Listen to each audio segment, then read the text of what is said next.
విశాల్, నువ్వు గార్డెన్లోకి వెళ్ళాలనుకున్నా మాకెవరికైనా చెప్పు. ఏమైందక్కా?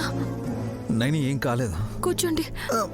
ఎవరితోనైనా చెప్పడానికి నామోషిగా ఫీల్ అవ్వచ్చు, కానీ కట్టుకున్న భార్యతో నిజం చెప్పాలి. నువ్వు చెప్పక్కా. మ్యాట్ సరిగ్గా పెట్టలేదనుకుంటా, దాన్ని తట్టుకొని పడిపోయాడు. అయ్యో, నైని వదిన పడకుండా పట్టుకుందిలే. రైట్ సైడు బ్యాలెన్స్ అవుట్ అయింది.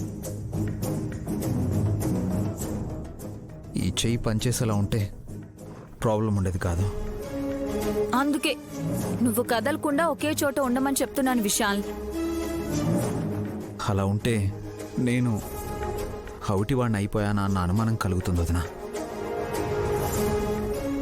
బాబుగారు, అవే మాటలు. ఈ పరిస్థితి శాశ్వతంగా ఉండదు కదా. చెల్లి ఉండనివ్వదు కూడా. ఆలోచనల్లో పడిపోయి నేనిక్కడే ఉండిపోయాను. లేదంటే నేనే బాబుగారి దగ్గరికి వచ్చేదాన్ని. ఏం ఆలోచిస్తున్నావు నైని? ఉదయం నుంచి పెట్టెలో కాగితాలు ఏమైపోయాయా అని కంగారు పడ్డాం కదా బాబుగారు. కానీ అవి జిరాక్సులు తీసి హాల్లో పడేశారు.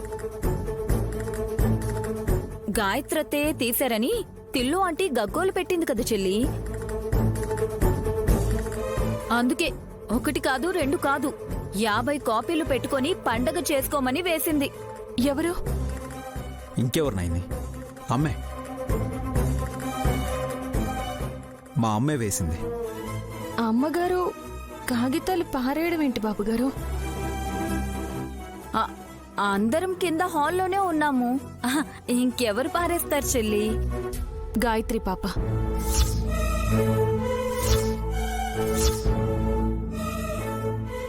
మీరెవరూ చూడలేదేమో, నేను చూశాను. ఆ కాగితాల్ని గాయత్రి పాప కిందకు విసిరేయడం నా కళ్ళారా చూశాను. ఇప్పుడేం మాట్లాడాలి విశాల్? ఏం మాట్లాడాలని నన్ను అడుగుతావేంటోదినా? చెల్లి చూసింది కదా. చూసింది. చూశాననే కదా చెప్తుంది. అందరూ గాయత్రమ్మ గారే ఆ కాగితాలు పడేశారని పొరబడ్డారు.